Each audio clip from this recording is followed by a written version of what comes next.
Sa araw na ito, ating pag-uusapan ang mga bagay na kung saan mga dahilan ng paghina ng iman. Ano ba ang iman? Ang iman sa literal meaning nito ay pananampalataya. Napakahalaga nito na pangalagaan ng isang Muslim.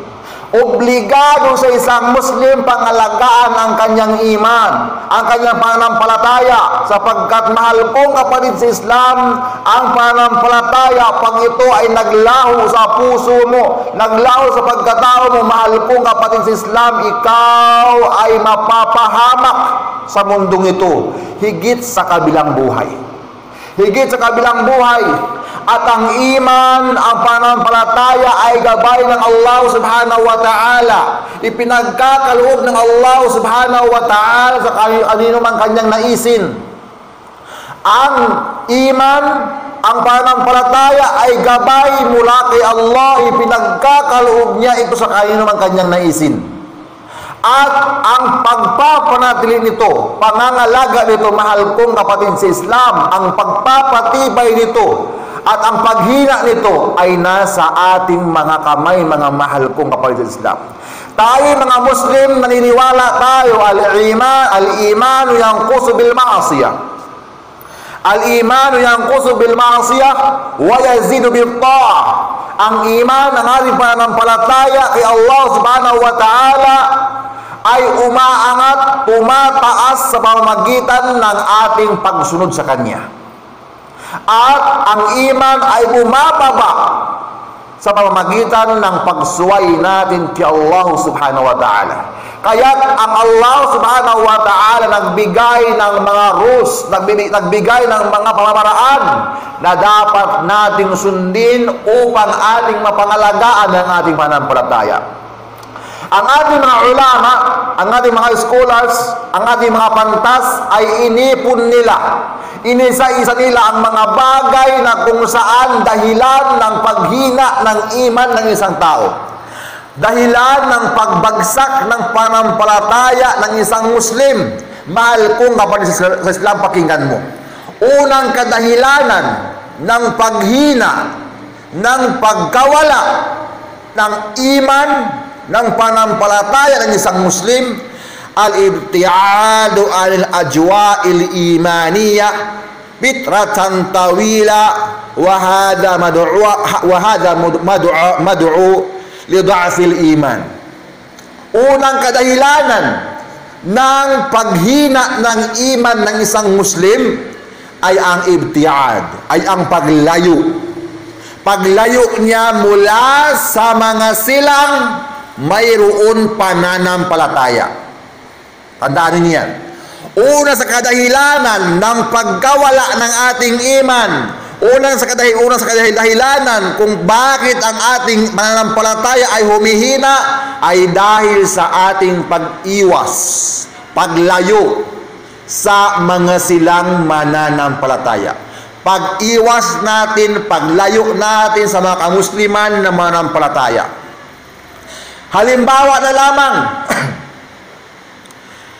tayo dito sa lugar na ito may paghipon-ipon tayo sa masjid sa tuwing araw ng Jumu'ah. Kung isa kang Muslim na umiwas ka sa pagpunta sa masjid sa araw ng Jumu'ah, umiwas ka sa pagkikisalamuha sa mga kamusliman, tandaan mo mahal kong kapatid sa Islam, hindi magtatagal ang iyong pananampalataya ay manghihina at manghihina hanggang sa kainin ka ng dunya. Hanggang sa malunod ka na sa dunya, wala ka ng pakialam sa pagdarasal, sa pag-alaala kay Allah subhanahu wa ta'ala.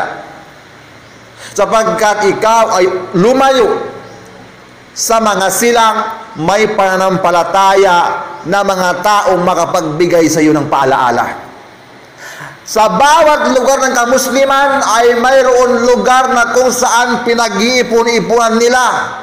At kadalasan sa lugar ng kamusliman ay nag-iipon-ipon sila sa isang lugar ng 5 bisis sa isang araw, ay ang 5 times na ginagawa. Ang sino man na lumayo sa gawain na ito, sa pagkikasalamuha, pagkikisama sa mga Musliman, mga mahal kong kapatid sa Islam, unti-unti nang babagsak ang iyong pananampalataya. Mayroon mga scholars ng Islam na nagsasabi na ang isang Muslim ay hindi maaari siya ay manirahan sa lugar ng mga hindi Muslim. Sa lugar ng mga hindi Muslim, ano ibig sabihin nun? Yung doon ka manirahan, magpatayo ng bahay na ang nakapalibot sa iyo ay walang Muslim.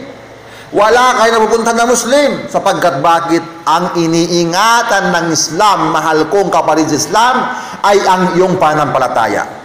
Ay ang iyong pananampalataya, ay ang iyong pagiging Muslim. Sapagkat ang Islam, ang gusto ng Islam, mamatay ka bilang isang Muslim. Sapagkat ang iniisip ng Islam ay ang kaligtasan mo sa araw ng paghukom. Ang kaligtasan mo, makalayo ka sa apoy ng impyerno doon sa buhay na walang hanggan. Ang buhay sa mundo ay pansamantala lamang. Ang gusto ng Islam ay mapabilang ka sa mga tao papang sa paraiso, manirahan sa paraiso, manirahan sa hardin ng paraiso na inihahanda ng Allah subhanahu wa ta'ala sa mga silang mananampalataya. Ano ang sabi ng Allah subhanahu wa ta'ala? Alam ya'ni lilladhina amanu an takhsha'a qulubuhum li dhikrillah wa ma nazala minal haqq wala yakunu kalladhina utul kitab min qabli fatala alaihimul amad faqasas qulubuhum wa katsirun minhum fasiqun. Sinabi ng Allah subhanahu wa ta'ala, fatala alaihimul amad faqasas qulubuhum wa katsirun minhum fasiqun. Tumagal na ang panahon sa kanila na hindi na sila nakakapunta, hindi na sila nakakasama, hindi na sila nakakahalubilo sa mga tao umaalaala kay Allah subhanahu wa ta'ala. Tumagal na ang panahon na kung saan sila ay hindi nakakaalaala kay Allah subhanahu wa ta'ala. At dahil doon, pakasas qulubuhum, tumigas na ang kailang mga puso.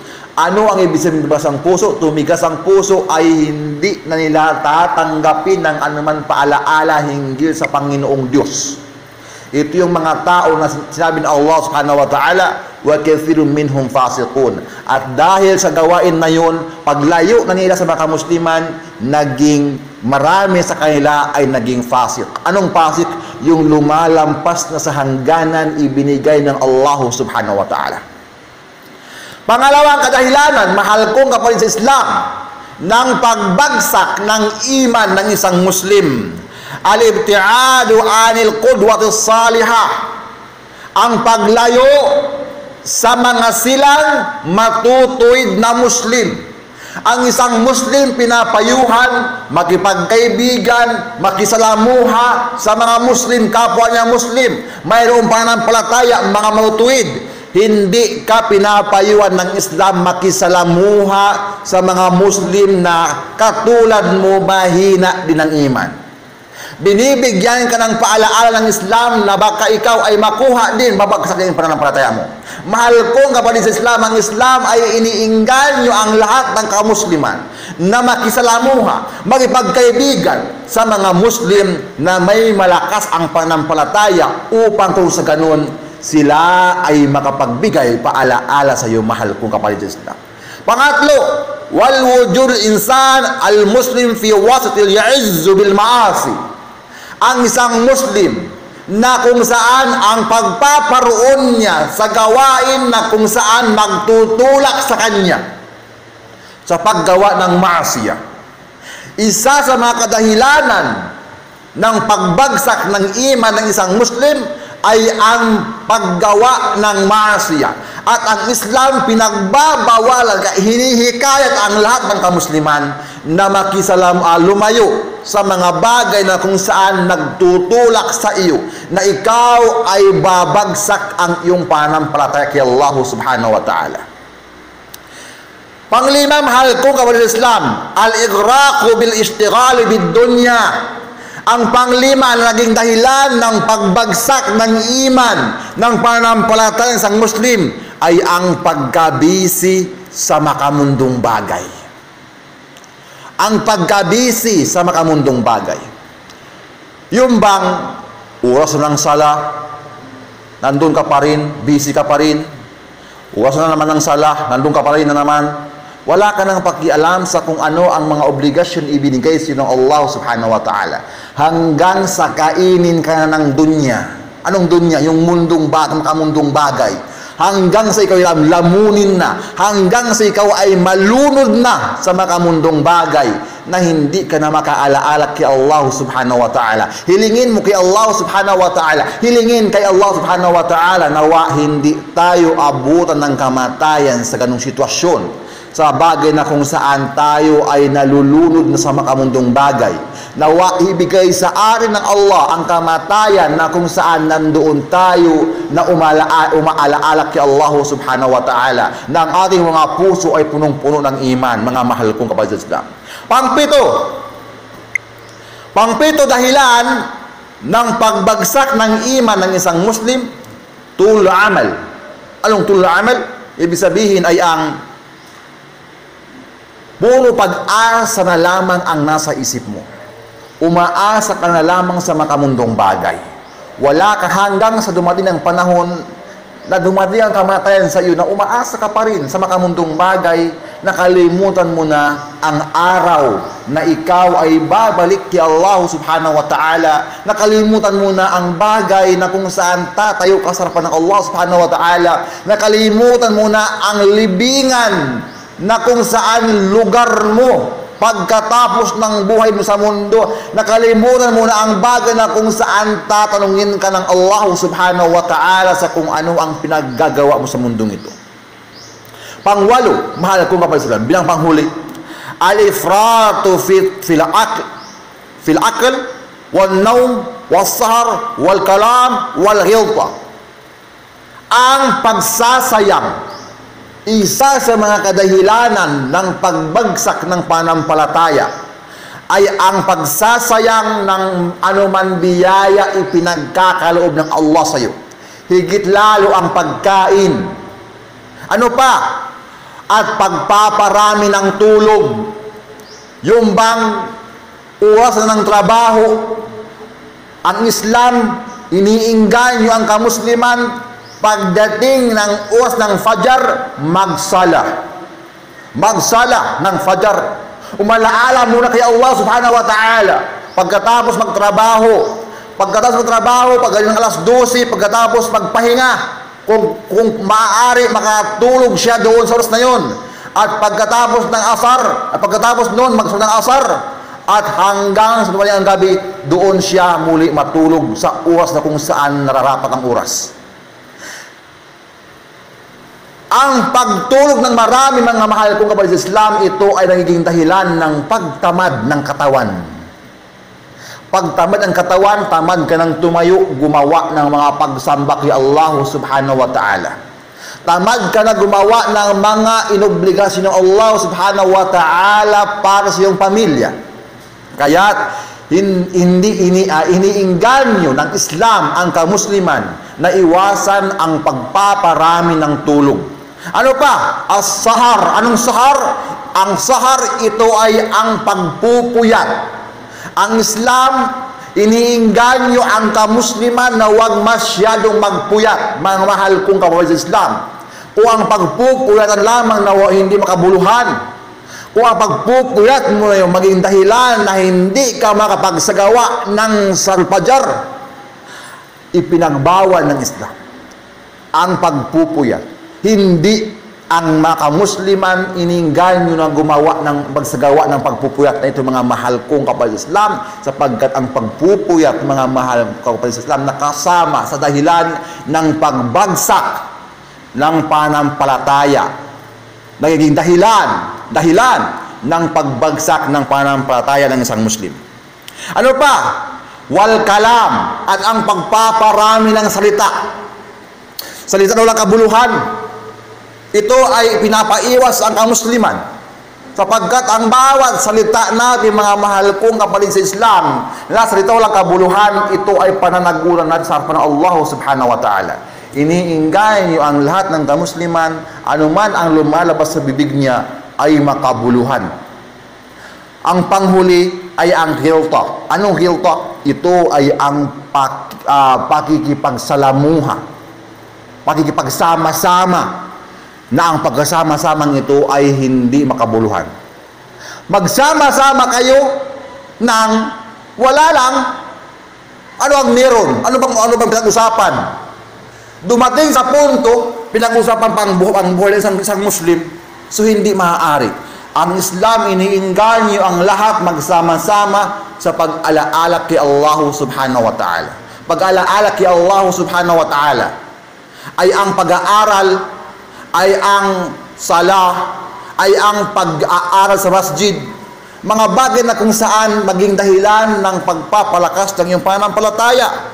Bilang panghuli, mahal kong kapatid sa Islam, isa sa kadahilanan ng paghina ng iman ng pananampalataya ng isang Muslim ay ang paglayo. Ang paglayo nito mula sa pag-aaral sa Islam. Al-ibtiadu wa talabul ilm. Ang pag-iwas mula sa pag-aaral sa Islam. Ano ang ibig sabihin nun? Napakasimple. Ang pag-aaral sa Islam ay napakadali. Sa panahon natin ngayon, hindi na ito tulad ng dati. Noong unang panahon, anong ginagawa ng Muslim? Ang ginagawa nila, maglakbay pa mula Iraq papunta kabilang bansa upang lamang kumuha ng isang kaalaman doon. At ngayon, mga mahal kong kapatid sa Islam, ang kaalaman ay nasa kamay na natin. Nasa kamay na natin. Napakaraming mga Muslim, mga ulama, mga scholars, mga pantas sa Islam nagla-live sa Facebook ngayon. Ang buhay natin ay gumugulong sa Facebook, ang karamihan sa atin. Ang daming mga ulama, daming mga scholars ng Islam na nagla-live, nagbibigay ng lectures. Nasa loob lang ito ng mga 20 minutes, 30 minutes. Hindi man natin yun mabigyan ng pansin. Hindi man natin yun mabigyan ng oras upang pakinggan. Mas gusto pa natin manood ng mga sumasayaw kaysa manood at makinig sa aral ng Islam na maging dahilan ng paglakas ng ating pananampalataya at ang pag-iwas, paglayo mula sa pag-aaral sa Islam, mga mahal kong kapatid sa Islam, ay dahilan ng pagbagsak ng ating pananampalataya. Wa aqulu qawli hada wa astaghfiru li wa lakum wa sallallahu alaihi wa sallam innahu huwal ghafurur rahim.